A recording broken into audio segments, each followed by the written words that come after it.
ഇപ്പോൾ മന്ത്രി രാജന്റെ പ്രതികരണം കൂടി നമ്മൾക്ക് ലഭിച്ചിട്ടുണ്ട്. അതിലേക്ക് വന്നിട്ട് ഞാൻ അനുമോദിലേക്ക് തിരിച്ചെത്താം. രാജന്റെ പ്രതികരണത്തിലേക്ക് ബിജെപി പ്രതീക്ഷിക്കട്ടെ, പക്ഷേ അതൊരു തെരഞ്ഞെടുപ്പിലെ ഏതെങ്കിലും വിധത്തിൽ വോട്ടായി ഈ കോലാഹലങ്ങളൊന്നും മാറില്ല. തീർച്ചയായിട്ടും തൃശ്ശൂരിനൊരു രാഷ്ട്രീയമുണ്ട്, കേരളത്തിനൊരു പൊതു രാഷ്ട്രീയമുണ്ട്.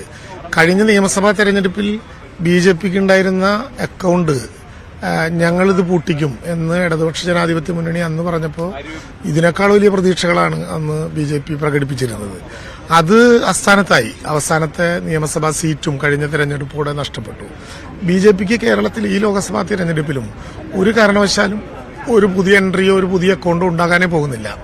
പിന്നെ പലതരത്തിലുള്ള ശ്രമങ്ങൾ കഴിഞ്ഞ എത്രയോ കാലമായി കേരളത്തെ ഒന്ന് പിടിക്കാൻ വേണ്ടി ബിജെപി നടത്തിക്കൊണ്ടിരിക്കുകയാണ്. ദേശീയ ജനാധിപത്യ സഖ്യത്തിന്റെ പേരിൽ കേന്ദ്രം ഭരിക്കുമ്പോൾ ഇപ്പൊ തന്നെ കഴിഞ്ഞ 7.5 വർഷക്കാലത്തിനിടയിൽ കേരളം ഭരിച്ചുകൊണ്ടിരിക്കുന്ന ഗവൺമെന്റിനെ പല വിധത്തിൽ ആക്രമിക്കാൻ നിരവധി പരിശ്രമങ്ങൾ നടത്തി. എൻഫോഴ്സ്മെന്റ്, CBI, വിവിധങ്ങളായിട്ടുള്ള ഭരണഘടനാ ഏജൻസികളെല്ലാം ഇറക്കിവിട്ട് കേരളത്തിലെ ഗവൺമെന്റിനെയും അതിന്റെ മന്ത്രിമാരെയും ഒക്കെ പല വിധത്തിൽ അപമാനിക്കാനും അപസർപ്പക കഥകൾ മെകയാനും കേന്ദ്ര ഗവൺമെന്റ് തന്നെ നേതൃത്വം നൽകി. ഒരു രാഷ്ട്രീയ പാർട്ടി അതിന്റെ ഭരണം ഉപയോഗിച്ചുകൊണ്ട് നേതൃത്വം നൽകി. കേരളത്തിലെ ഗവൺമെന്റിനൊന്നും സംഭവിച്ചില്ല.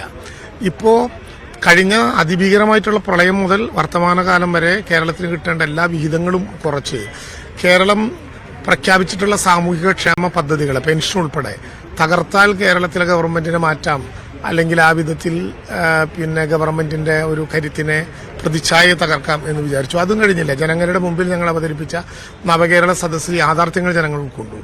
ഗവർണർ ഒരു സാധാരണ നിലയിൽ ഭരണഘടനാപരമായ ഒരു പദവിയിലിരിക്കേണ്ട ഗവർണറെ സർക്കാരിനെ എതിരാക്കാൻ വേണ്ടിയിട്ടുള്ള പല വിധത്തിൽ ഉപയോഗിച്ചു. അവസാനം പോലീസിന്റെ സഹായമില്ലാതെ മിഠായി തെരുവിൽ ഉൾപ്പെടെ ഇറക്കി പല വിധത്തിൽ ക്രമസമാധാന നില തകർച്ചയിലാണെന്ന് വരെ പ്രഖ്യാപിക്കാനുള്ള ശ്രമം നടത്തി. ക്രമസമാധാന നിലയ്ക്ക് ഒരു തകരാറും ഇല്ലാന്ന് ഹലുവ കൊടുത്തുകൊണ്ട് മിഠായി തെരുവ് വളരെ അഭിമാനപൂർവ്വം പ്രഖ്യാപിച്ചു.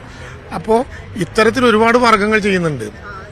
ആ കൂട്ടത്തിൽ പ്രധാനമന്ത്രിയുടെ പ്രചരണത്തെ കൂടി ഇപ്പോൾ യുവ എറണാകുളത്ത് സംഘടിപ്പിച്ചു. എന്തെങ്കിലും മാറ്റം ഉണ്ടാക്കാൻ കഴിയുമോ?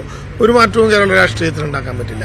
വലിയ പണം ചെലവഴിച്ച് അധികാരത്തെ എല്ലാ വിധത്തിലും ദുരുപയോഗം ചെയ്യപ്പെട്ട് പ്രധാനമന്ത്രിയെ അവതരിപ്പിക്കുന്ന വിധത്തിലുള്ളൊരു പരിപാടി സംഘടിപ്പിക്കാൻ ബിജെപിക്ക് പറ്റും. ഒരു രാഷ്ട്രീയ പാർട്ടി എന്ന നിലയിൽ അവർക്കതിന് അവകാശമുണ്ട്. പക്ഷേ കേരളത്തിലെ, പ്രത്യേകിച്ച് തൃശ്ശൂർ ജില്ലയിലെ ജനങ്ങളുടെ വോട്ടിംഗ് പവറിൽ ഇടപെടാനോ ഏതെങ്കിലും വിധത്തിൽ സ്വാധീനിക്കാനോ ഇത്തരം പരിശ്രമങ്ങളൊന്നും സാധ്യമാകില്ല.